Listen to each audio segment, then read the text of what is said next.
रानी रोतरी सीता जी रोतरे बबुआ मिथिला के नर नारी लोग के आंख से लोर गिरता काहे कि देश विदेश के वीर लोग आइले धनुष टूटला दूर के बात हो धनुष न तिल भर हिलल आनंद डोलल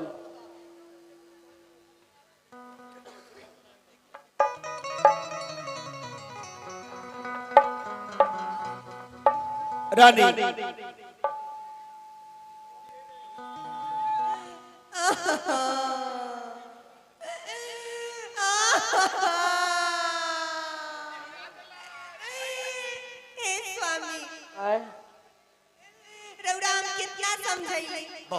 समझैली ना लेकिन रउरा कहियो हमर बात मान ली नन्ना नन्ना मान ली ना मान ली मार के ठुका ना कर रुकबा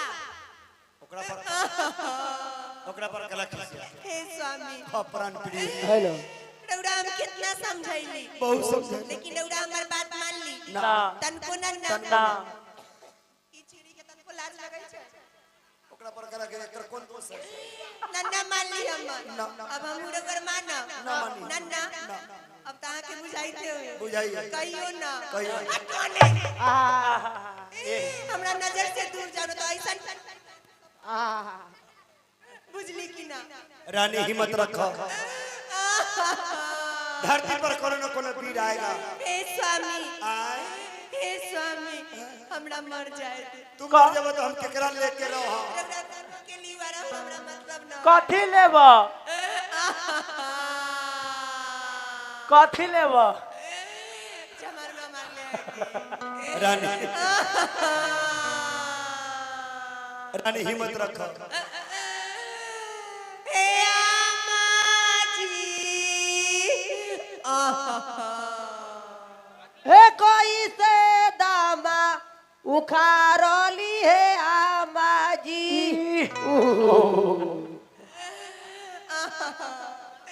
लोर पोछेला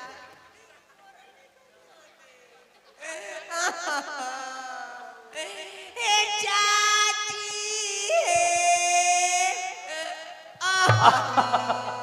हे चलो ना गाची है चाची चला टिकोला चुने हे कन्या चुपे रह ना तबीयत खराब हो जाता राह दियो हो जाए तो हमरा तबीयत खराब अब हम जी का की कर गे बउआ गे हो राजा बे जाए के तो गेला भैसी पोसिया लगा के गेला हो राजा वे बताइए ये कौन समय लोग रोता है कौन समय ये तो अंतिम समय में चरच के बेरिया है सखिया का हनमा भेलै सपनमा हे औरत लोग रोई हे राजा वे कि रजबे हुआ घाट पर जरबे दही चूड़ा चलावे जिलेबी तनी मोटके में कोई खाए ना तोरा सवेरे खिया वो गरम गरम भाप निकलई लगे में दुकान है रानी रोतारी राजा रोतरे हां अपन जिला के लोग पहले गावे आवे कि यार ऊंची रे अटरिया चढ़ी चारे अरे रो बथी बगल गले हे स्वामी आए अरे हाथ में हाथ में देखो हमरा बुझाइए जे पूरा हमरा अथी में कमजोरी हो गेल है कथी में पूरा हड्डी उड्डी सब में की करियो हे स्वामी हमरा पानी चढ़वा दे कथी वाला आरो वाला ना बिस्लेरी वाला ना तब हॉस्पिटल वाला ए घड़ी हॉस्पिटल बंद रहे छै बगले में गंगा ये चढ़वाना ना तू अपन ददबा के चढ़वा दियो रानी हिम्मत रखो हे स्वामी अब हम कहीं मुंह दिखावे लायक ना बचली जल्दी की ना रउरा हमर प्रतिष्ठा से खेल गेली आई इतना मुटगर धनुष एको गो आहा के वीर बुझाइया ना देखो ना नजर उठा के एको गो वीर कन्या एको गो भी बुझाइया ना धनुष तोरे वाला ना नन्ना ना कैली रउरा कैला कैली तू तोरा हाथी बरे एकरा जब सब रो रहा है बाप रे बाप कंठ सुखाइए एको गो लोग न बुझाइए जे कोनो पानी पिया पूरा टोला भर लोग भरल है बोले एको गो लोग नहीं बुझा रहा है। हाँ बुझा रहा है जे सुख रहला है रानी पागल हो गया है। पागल है ये है अनाप शनाप बोलते रहते हैं। कन्हू एको गो लोग हमरा बुझाबे न करे एको गो ना देखो ना ठीक से देखो ना देखो किया ऊंची रे अटरिया चढ़ी अरे रोबथीन सुने ना रानी किया हो केहन भेला अरे सिया बेटी के भागो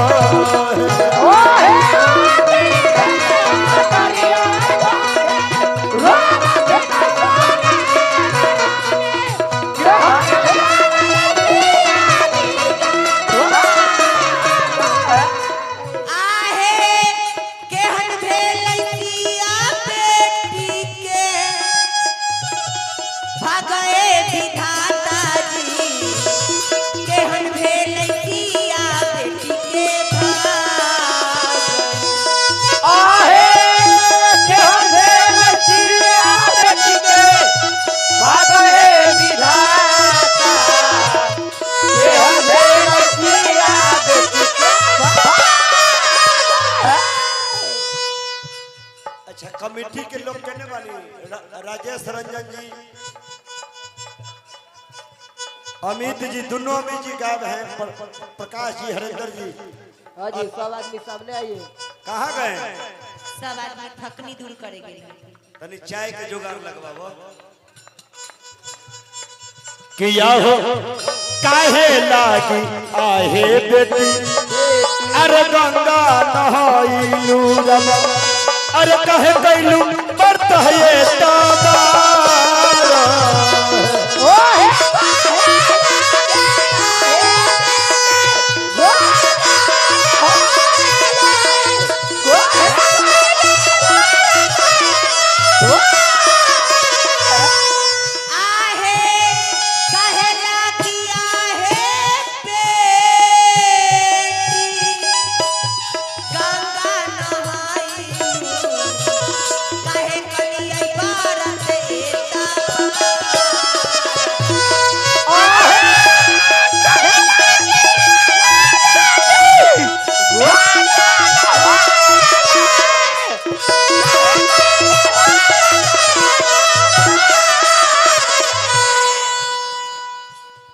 समझाना तो परिवार गड़बड़ायल होता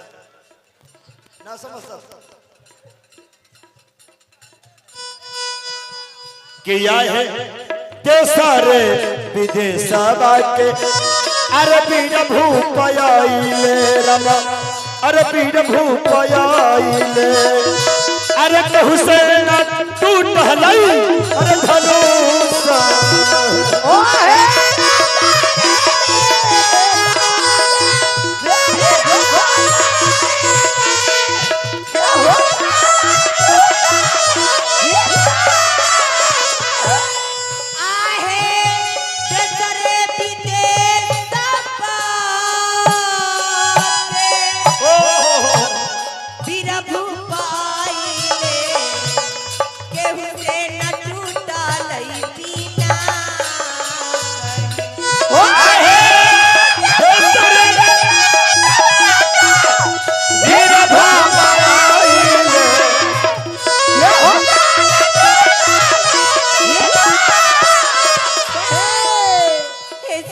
कितना वीर आए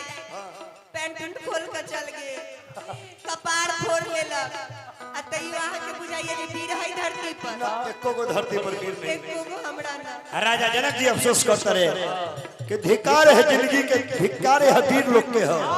जे कहू से धनुष टूटल ना रौड़ा हमरा मुंह में करी का पुतवा देली अब हमर मुंह देखे लायक है पानिया तो है किया हो बेटी लेके उगबई में अरे बेटी लेके डूबबई रमा बेटी लेके डूबबई बेटी लेके खिलहबई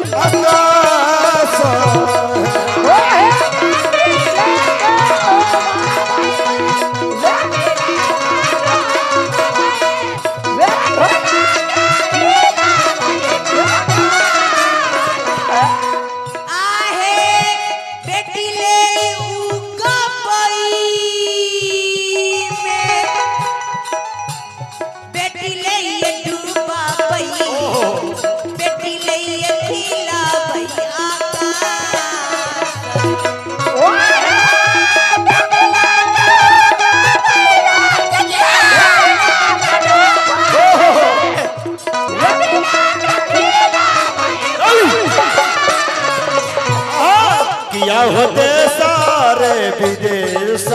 के अरे प्रभु पयाइले रबा अरे कहू से न टूट हलई अरे धनुष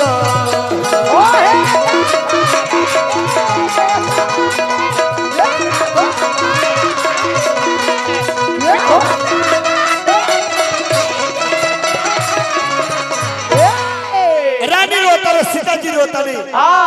हे स्वामी अब हम महल में जाओ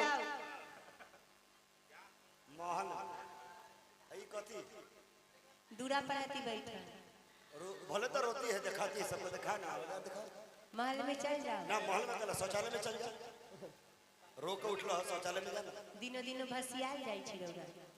बताइए रे देश विदेश के वीर लोग जुड़ल है कोई न कोई तोड़िए दे हां जी एकदम टीटैया हो दादा कल है